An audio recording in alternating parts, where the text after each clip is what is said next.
Et la suite est la quatrième partie des Sarthe Web. Vous pouvez aussi nous suivre sur Internet, à LMTV Sarthe, sur tous les réseaux, Facebook, Instagram et également YouTube. Vous êtes plus de 30 000 personnes à nous suivre. C'est bientôt le printemps et au printemps, il y a un événement qui arrive, c'est les 24 heures du code. À noter sur votre agenda les 22 et les 23 mars prochains, direction la CCI. Et je suis aujourd'hui avec Théo et Corentin. Bonsoir messieurs, comment ça va?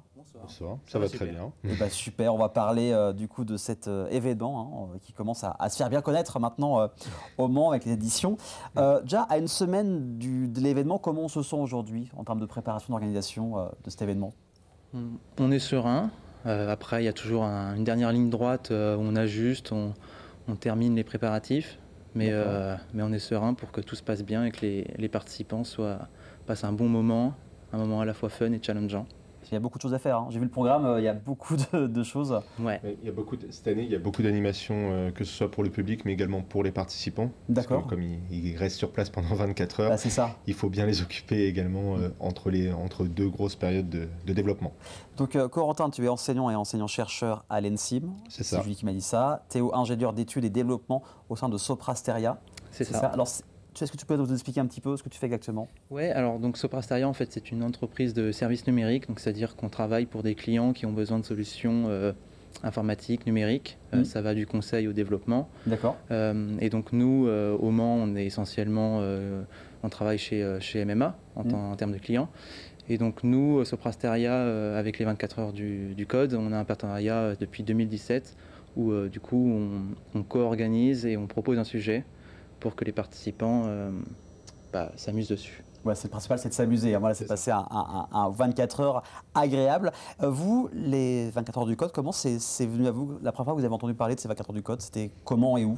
Moi j'en ai entendu parler depuis quelques années maintenant. J'ai repris mes études sur Le Mans il y a quelques années et j'en ai entendu parler presque le jour où je suis arrivé sur Le Mans. Bienvenue, il y a ça qui arrive. C'est ça. Non, c'est un événement qui est organisé depuis 13 ans maintenant, qui a été fondé par l'ENSIM en 2012 et qui est depuis 2013 co-organisé également avec la CCI.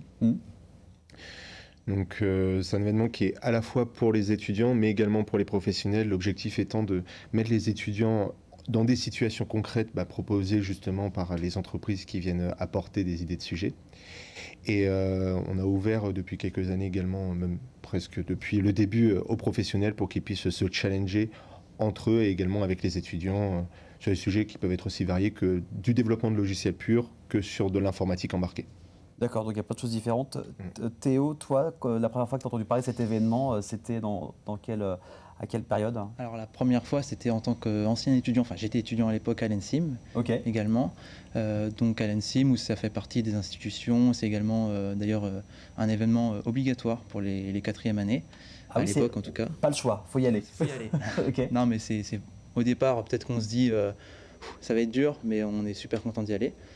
Donc la première fois c'était comme ça, et puis après j'ai rejoint une autre entreprise, et puis quand j'ai rejoint Soprasteria il y a maintenant 5 ans, du coup l'événement étant porté aussi par Soprasteria, j'ai rejoint l'équipe d'Orga, mais c'est vraiment un événement qui est super important et super connu de toute la communauté informatique du Mans. Tout le monde, je pense que tout le monde connaît dans le tissu local.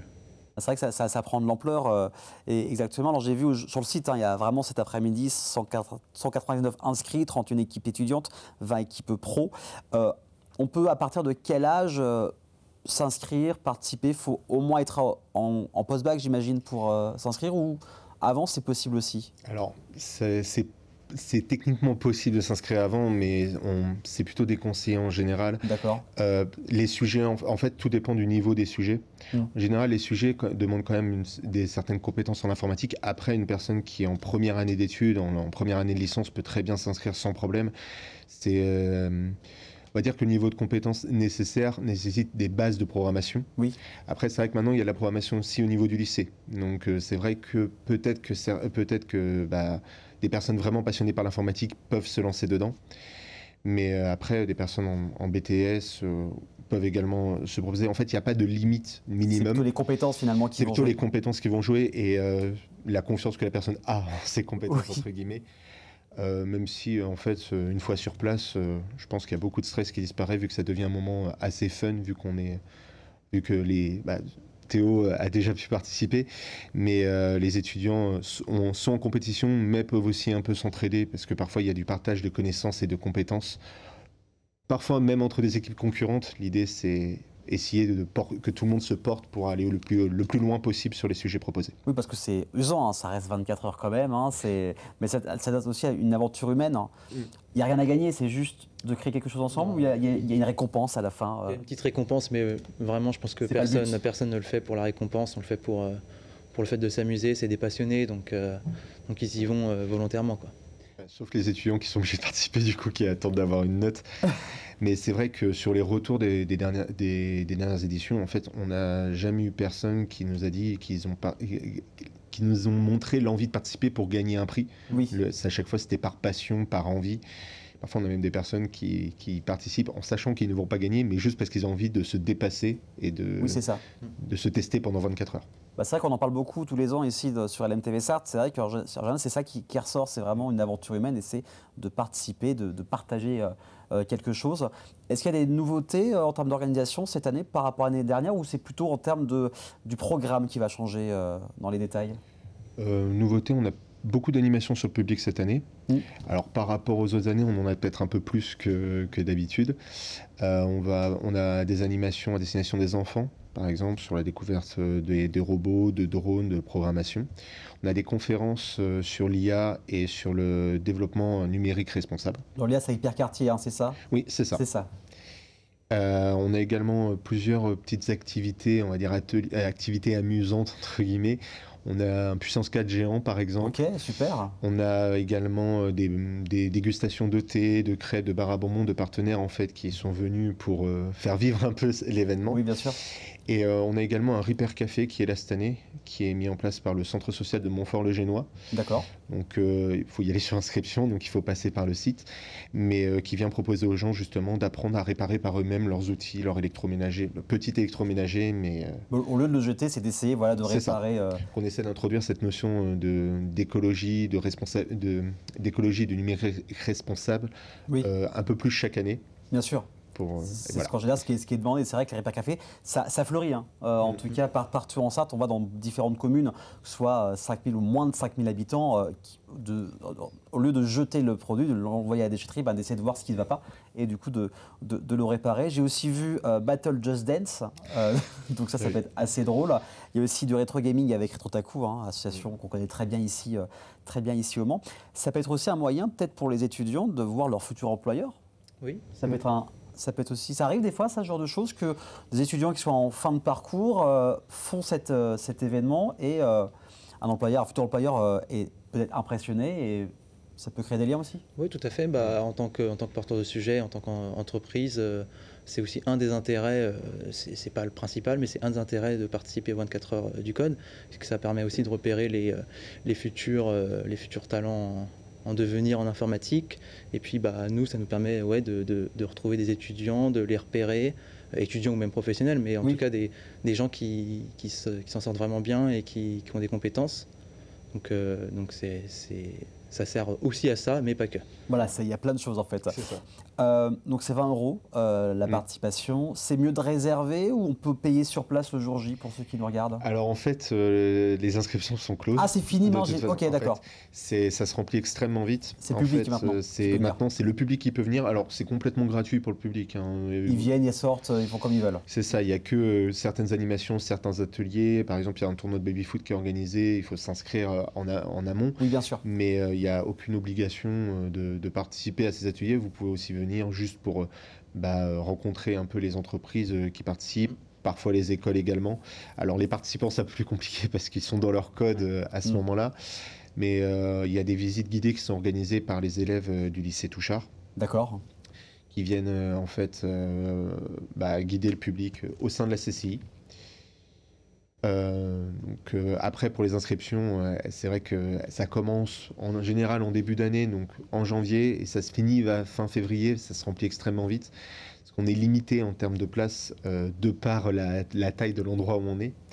Mais c'est vrai que l'objectif c'est continuer à grandir et pour ça trouver des personnes, des entreprises qui seraient d'accord pour proposer des sujets ou proposer des partenariats pour ramener plus d'équipes qui participent et donc ramener plus de participants au sein de l'événement. Donc voilà, un événement qui a plus de 10 ans, bah voilà, ça prouve aussi maintenant que ça s'est intégré vraiment dans le paysage chartois. Pour finir, qu'est-ce que vous diriez aux personnes qui nous regardent, qui hésitent encore à venir vous voir ce week-end-là, à part qu'on va passer un bon moment?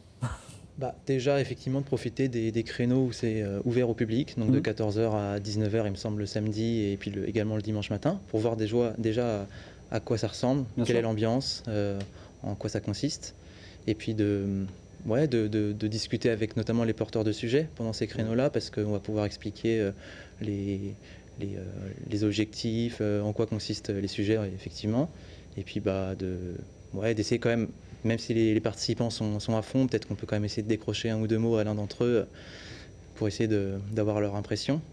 Et puis, voilà, ça peut être aussi l'occasion de montrer certaines facettes du numérique qui ne sont pas forcément visibles. C'est vrai que maintenant, comme vous disiez, c'est de plus en plus connu comme événement, mais c'est vrai que parfois quand on entend numérique, on a certains a priori. Oui, bien et sûr. En fait, l'événement est ouvert au public pour lui en montrer la réalité.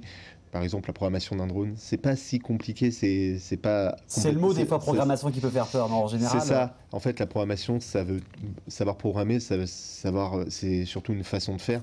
Oui. Il y a plusieurs façons de programmer.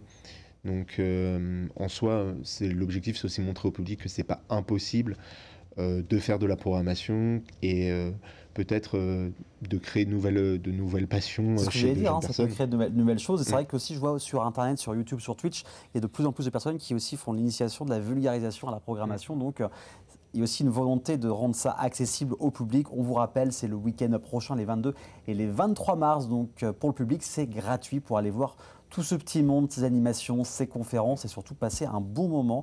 Merci en tout cas à vous deux d'être venus, d'avoir parlé de ce futur événement. Merci beaucoup. Merci. Merci. Avec grand plaisir. Et merci à vous de nous avoir suivis. Merci de nous suivre aussi nombreuses et nombreux sur les Sartois du Web et aussi sur toutes les émissions sur LMTV Sarthe. Je vous souhaite une agréable soirée, un excellent week-end et c'est uniquement sur LMTV Sarthe. Merci beaucoup et à la semaine prochaine, même jour, même heure.